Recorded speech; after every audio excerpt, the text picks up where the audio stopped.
Perkenalkan, nama saya Valentinus. Baik, di sini saya akan menjelaskan materi tentang ekonomi kelembagaan. 1. Definisi kelembagaan. Para ilmuwan sosial yang memiliki latar belakang yang beragam mendefinisikan kelembagaan secara beragam menurut sudut pandang keilmuannya. Douglas North, seseorang sejarawan ekonomi termuka, mendefinisikan kelembagaan sebagai batas-batasan yang dibuat untuk membentuk pola interaksi yang harmonis antara individu dalam melakukan interaksi politik, sosial, dan ekonomi. Senada dengan Northwich 1972 mengartikan kelembagaan sebagai sejumlah peraturan yang berlaku dalam sebuah masyarakat, kelompok, atau komunitas yang mengatur hak, kewajiban, tanggung jawab baik sebagai individu maupun sebagai kelompok.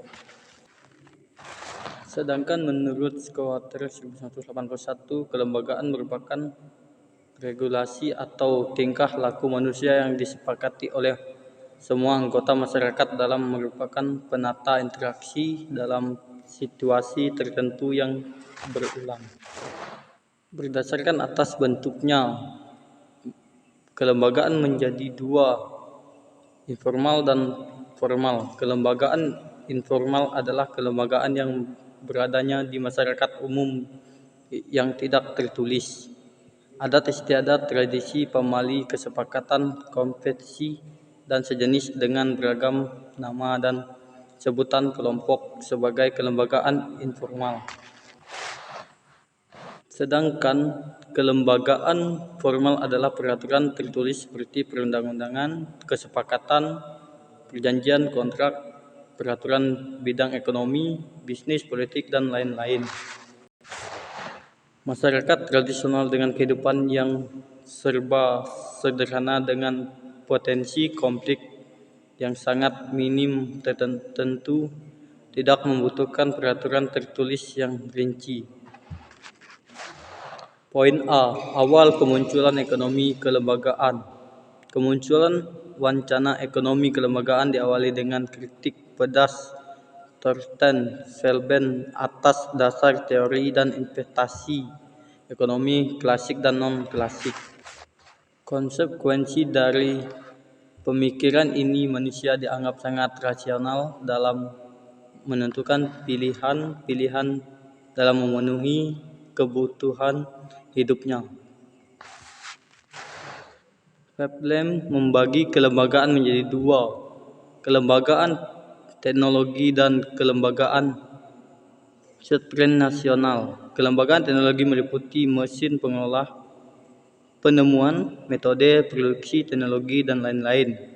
Kelembagaan supranasional meliputi serangkai hak-hak kepemilikan, struktur sosial dan ekonomi, kelembagaan, keuangan, dan lain-lain. Perubahan kelembagaan teknologi akan mendorong perubahan kelembagaan supranasional.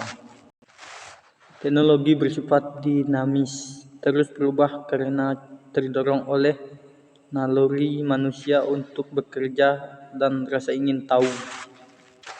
Poin B. New Institutional Economy membedakan dua aliran ekonomi kelembagaan. Pertama, ekonomi kelembagaan lama yang lebih banyak mengkritik perbedaan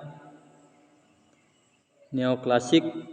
Kedua, ekonomi kelembagaan baru yang justru memperkaya, memperdekat non-klasik. Ekonomi kelembagaan baru menggunakan pendekatan ekonomi seperti analisis biaya marginal dan keuntungan marginal dalam suatu aturan atau undang-undang. 1. Hukum tentang kelalaian. Sebagai besar kecelakaan masuk dalam kategori hukum kelalaian. Hukum kelalaian dengan mendefinisikan 3 faktor kunci sebagai berikut. Kemungkinan terjadi kecelakaan.